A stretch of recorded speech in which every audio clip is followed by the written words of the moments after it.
چلیے دیکھتے ہیں آج ہم نے سورہ المومنون آیت 74 to 118 اور سورہ النور آیت 1 to 20 کیا کیا سیکھا۔ آج ہم نے سیکھا کہ آخرت پر سچا اور پکا ایمان اور یقین ہی دراصل ہماری درستگی کا باعث ہے، ہماری اصلاح کا باعث ہے۔ جتنا یقین ہوگا اتنی ہی اچھی ہم اپنی اصلاح کر پائیں گے۔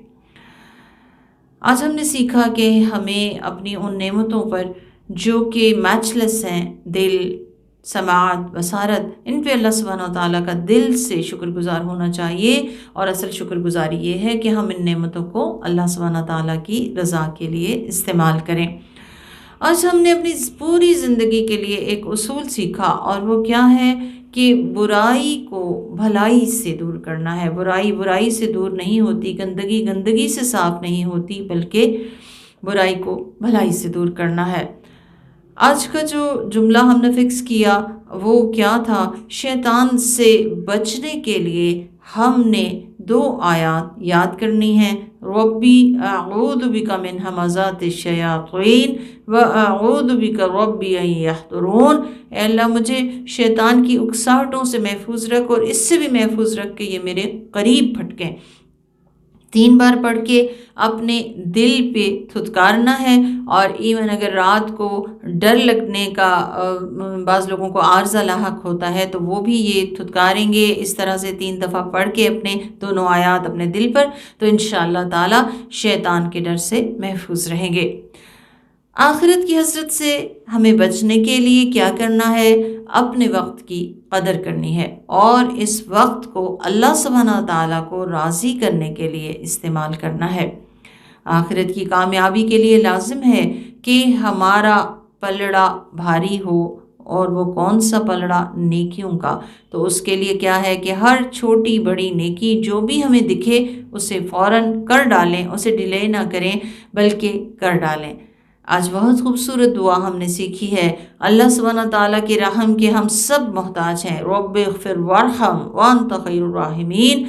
تو جب دعا بھی سمجھ نہ آ رہی ہو، پریشانی ہو، کوئی بھی اللہ سبحانہ تعالیٰ کی رحمت کا کوئی بھی ذریعہ جس سے اس کی مدد چاہیے، تو یہی دعا بہت خوبصورت دعا ہے۔ آج ہم نے یہ بھی سیکھا سورہ النور خاص طور پہ عورتوں کو پڑھنی چاہیے، سمجھنی چاہیے بار بار، اور اس کے احکام کو اپنے اوپر نافذ کرنا چاہیے۔ سکینڈلز کو ہوا نہیں دینی چاہیے۔ بعض اوقات مردوں سے زیادہ عورتیں یہ کام کر رہی ہوتی ہیں، اور بلا تحقیق کسی کی بات کو آگے نہیں بیان کرنا چاہیے، بلکہ اس قسم کی کسی بھی ایکٹیویٹی میں حصہ نہیں لینا چاہیے۔ آج ہم نے یہ بھی سیکھا کہ مومن ہر حال میں، ہر مشکل میں بھی خیر کا پہلو تلاش کر لیتا ہے، یعنی مومن جو ہے اس کا ایٹیٹیوڈ ایک پازیٹیو ایٹیٹیوڈ ہوتا ہے۔ تو ہمیں ہر مشکل میں بھی اللہ سبحانہ تعالیٰ سے خیر کی امید بھی ہونی چاہیے، اور خیر کی تلاش بھی کرنی چاہیے۔ حسن ظن رکھنا ایک مومن کا خاصہ ہے۔ اللہ کے رسول نے فرمایا حسن الظن من حسن العبادہ، بہترین عبادت کیا ہے؟ مومنوں سے اچھا گمان رکھنا۔ شیطان ہم پہ حملہ آور ہوتا ہے اسی طرح سے کہ ہمیں مومنوں سے بدگمان کرتا ہے، لہٰذا جب بھی بدگمانی آئے اسے اپنے دل سے نکالنا ہے۔ ان آیات کے ذریعے جو آج ہم نے فکس بھی کی ہیں شیطان سے بچنے کی، اور اس کے علاوہ یہ کہ عذاب علیم کن کے لیے بتایا گیا؟ ان کے لیے کہ جو چاہتے ہیں کہ مومنوں کے اندر فحش کی تشہیر ہو۔ تو ایک تو بے حیائی بذات خود بری ہے، اور پھر بے حیائی کی تشہیر اور وہ باتیں آگے تک پہنچانا یہ اس سے بھی برا ہے۔